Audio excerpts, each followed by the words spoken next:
Nada. In the morning of my graduation, I woke up to an empty house. Not quiet, empty. There's a difference. Quiet means people are sleeping, or reading, or somewhere nearby doing something that doesn't involve you. Empty means they left, and they didn't tell you they were going, and somewhere in the back of your mind you already knew they wouldn't. My stepmother's car was gone from the driveway. My stepbrother Connor's truck was gone.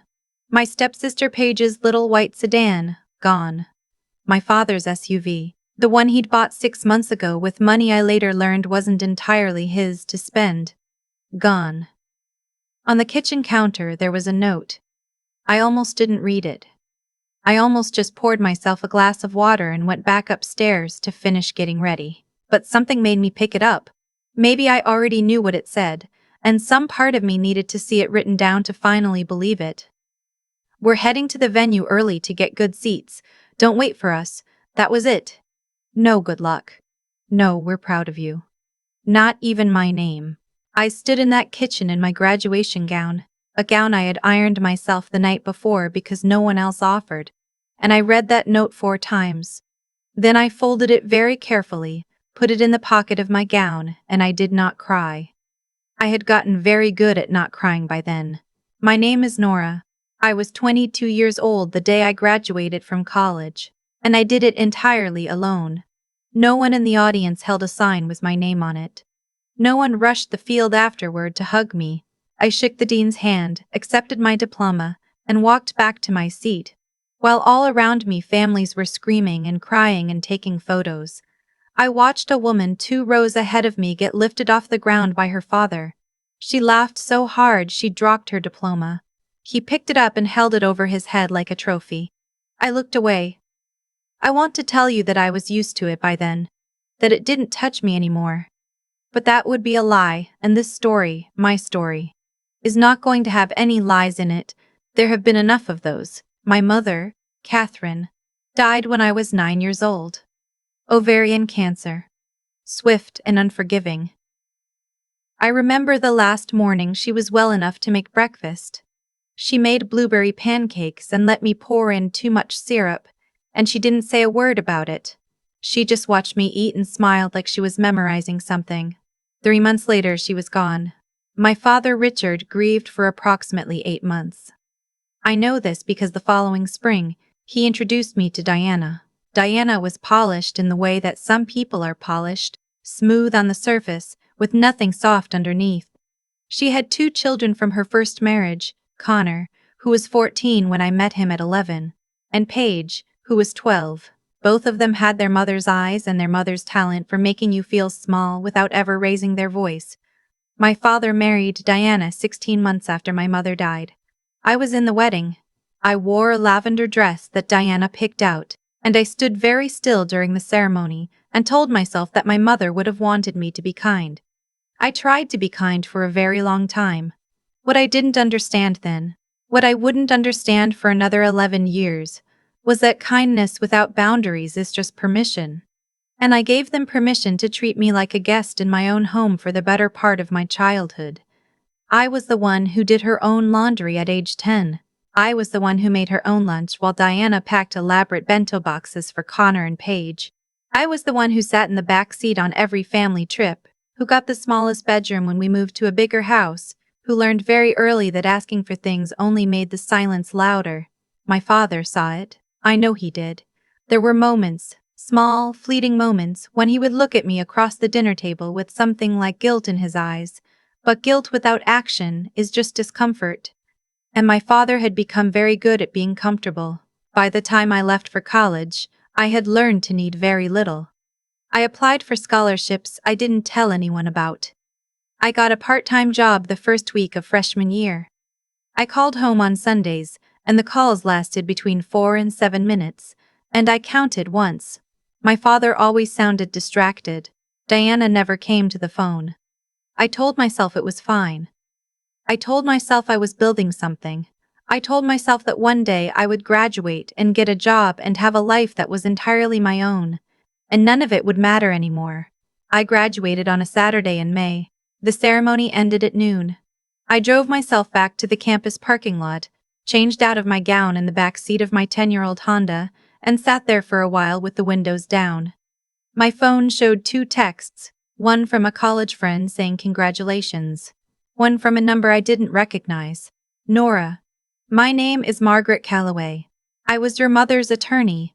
I need to speak with you today if possible. I've been waiting for this day for a long time. Please call me. I stared at that message for a full minute. My mother's attorney. My mother, who had been dead for 13 years. I called the number. The woman who answered had a voice like someone who had spent decades in courtrooms.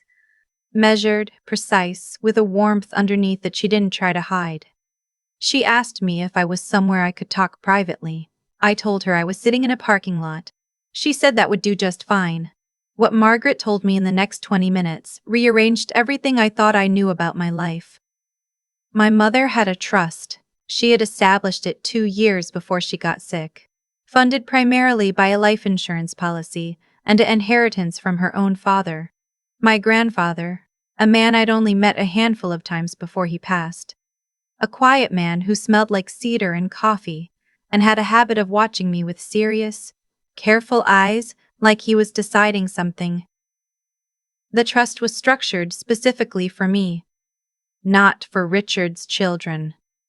Not for his heirs. For me, by name, to be released in full on the date of my college graduation, provided I had earned a degree. Margaret had been monitoring my enrollment for 4 years, quietly, the way my mother had apparently asked her to. There was one other condition: the trustee. The person responsible for managing the funds until my graduation was supposed to be my father. Was supposed to be. Your father resigned as trustee 8 years ago, Margaret said. Her voice didn't change when she said it, but I felt the weight of it all the same. He submitted paperwork removing himself and named Diana as successor trustee. I didn't say anything. Diana declined the appointment 3 weeks after receiving it. There was a gap of about 6 months where the trust had no active trustee. During that period, your father made 2 requests to access the principal, the main funds, citing what he described as family expenses. Did he get the money? I asked. No. The trust was structured in a way that made direct withdrawal essentially impossible without court approval. The requests were denied automatically, but Nora, she paused. And it was the first pause she had taken, and I understood immediately that what came next was the part she'd been building toward. Your father knew. He knew about the trust the entire time. He knew what your mother left you. And he never told you. 13 years. My entire childhood. Every time I bought my own school supplies and pretended not to notice that Connor got new cleats and Paige got a new laptop. Every scholarship I applied for alone in my dorm room. Every Sunday phone call that lasted less than 7 minutes. He knew. How much? I asked. My voice was very steady. I was surprised by how steady it was. Margaret told me. I had to ask her to repeat it. She did. I sat in that parking lot for a long time after we hung up. The sun moved across the dashboard. Someone walked by with a balloon that said, "Congrats, grad," and I watched it bob away between the parked cars until I couldn't see it anymore. Then I started the car and drove to my father's house. They were home by then. The graduation ceremony for Connor's youngest cousin had apparently been the real event of the day. That was where they'd gone, the early arrival at the venue my father's note had mentioned. I pieced this together from the photos Diana was posting on Facebook while I sat on the highway, photos of herself and Paige in sundresses.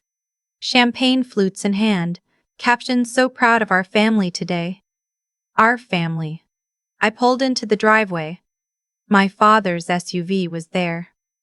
Diana's car, Connor's truck, one big happy family, home before dinner, still in their nice clothes from someone else's celebration. I knocked on the front door. I had a key. I'd had a key my whole life. But I knocked because something had shifted in the 40 minutes since Margaret's phone call, and I was no longer a daughter coming home. I was something else now. I wasn't entirely sure what yet. My father opened the door. He was still in his button-down from the ceremony, tie loosened.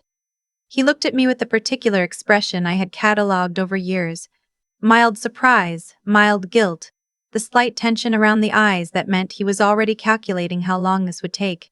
Nora, he said. Hey. We were going to call you later.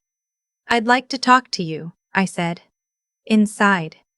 He stepped back. I walked in. Diana was in the kitchen. Paige was on the couch with her phone. Connor was somewhere upstairs. I could hear the television. The house smelled like takeout. They'd picked something up on the way home. There was no place set at the table for me. There had never been a place set for me when I arrived unannounced. Because my arrivals were always unannounced. Because no one ever invited me. I spoke with Margaret Calloway today, I said. Diana's head came up from the kitchen. Something moved across her face, fast, controlled, gone. But I saw it. My father went very still. She's Mom's attorney, I said, watching him. I'm sure you remember her. Nora, he started. She told me about the trust. The silence that followed was a specific kind of silence. Not the absence of sound, but the presence of sound. But the presence of something. Something that had been sitting in this house for 13 years, waiting for someone to name it. Paige looked up from her phone. She glanced at her mother. Diana set down the container of takeout she'd been holding. We can talk about this, my father said. His voice had shifted into the register I recognized from arguments. Controlled, careful, designed to make the other person feel unreasonable. It's more complicated than it probably sounded on the phone. Did you know? I asked. When I was applying for scholarships. When I was working 20 hours a week my junior year because I thought I needed the money, when I called on Sundays and you never once said, did you know the whole time? He didn't answer, which was its own answer. You tried to take it, I said. It wasn't a question. You submitted requests, twice. Those were for household expenses that benefited everyone. They were denied, I said. Because Mom knew. She built it so you couldn't. She knew, Dad. She knew something and she protected me from it. And you spent the last 13 years hoping I'd never find out. Diana took a step toward me. Her voice, when she spoke, was the voice she had always used with me. The one that was technically polite and functionally dismissive. The voice of someone who has decided you are not worth the full version of their patience. Your mother set up something that was needlessly complicated and frankly designed to cause division in this family, she said. Richard did what he thought was best. Diana. My voice came out quiet, quieter than I expected.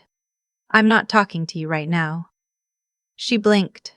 In 22 years, I had never once interrupted her. I turned back to my father. He looked older than he had a moment ago. Or maybe I was just seeing him differently. I'm not here to fight, I said. I'm not here to punish anyone. I'm here because I spent my entire childhood thinking I wasn't wanted, and it turns out I was just kept from something that was mine. And I needed you to know that I know. He opened his mouth, closed it. Margaret is filing the release paperwork Monday morning, I said. Everything transfers to me by end of month. I have a meeting with a financial advisor on Wednesday.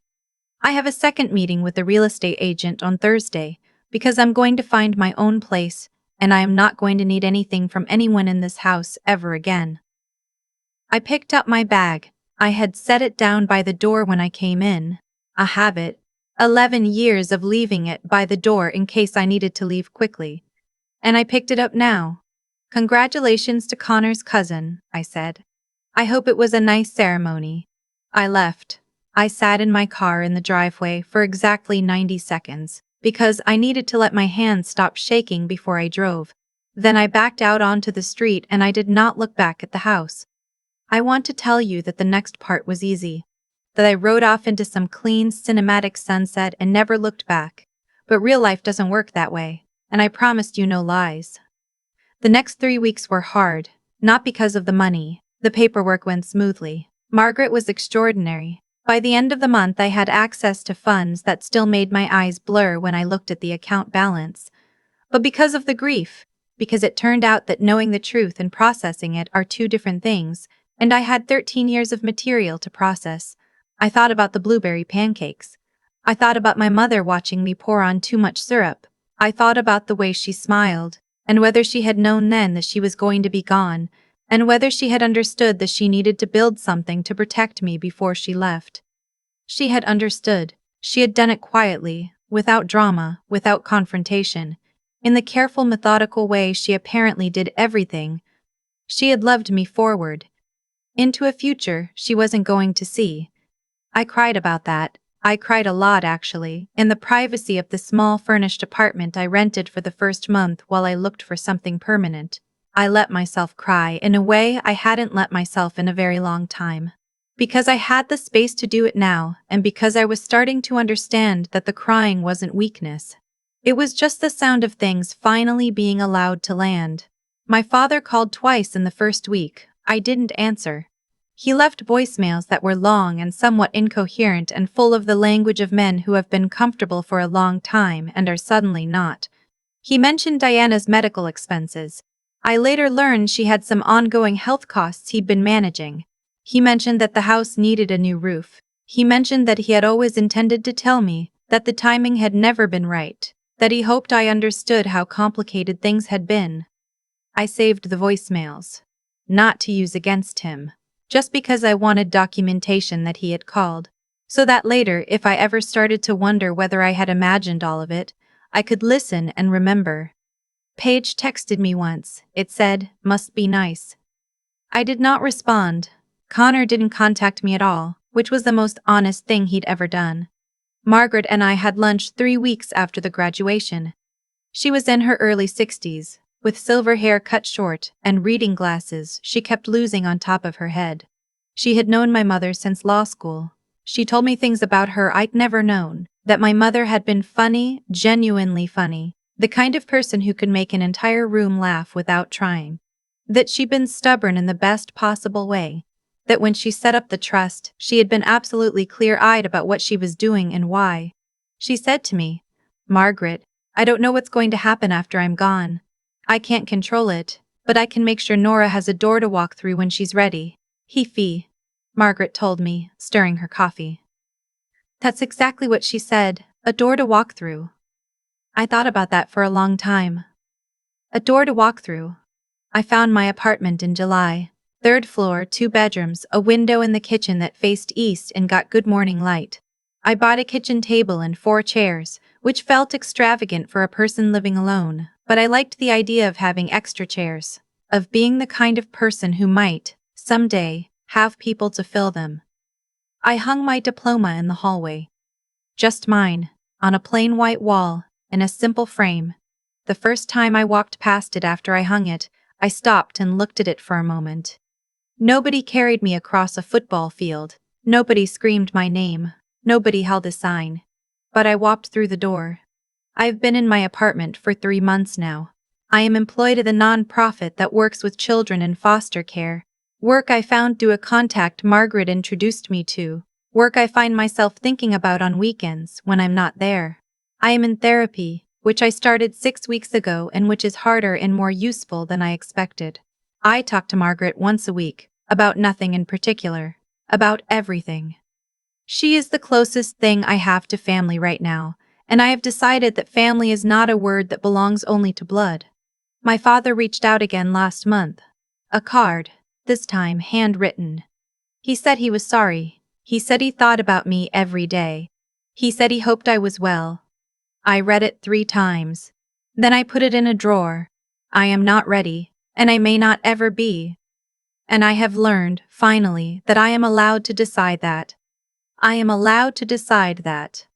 I am allowed to decide who I let into the space I am building. I am allowed to have standards for who earns a seat at my table. My actual table. The one with 4 chairs and the east-facing window. Some people want to know if I'm angry. The honest answer is yes, sometimes. Not the hot, sharp anger I felt in my father's driveway with my hands shaking. Something older and quieter. The anger of having been made to feel small when I wasn't. Of having circled myself for years to take up less space in rooms where I had every right to be large. But mostly what I feel, when I'm sitting in my kitchen in the morning with the sun coming through that east window, is something I don't have a very precise word for. Lighter than relief. Steadier than hope. It feels something like arriving somewhere, not a destination, exactly, but the recognition that you have been moving in the right direction, and that you have been moving there yourself, and that no one can take that from you. My mother left me a door. I walked through it, and on the other side I found something she probably always believed would be there, even if I never did. I found myself.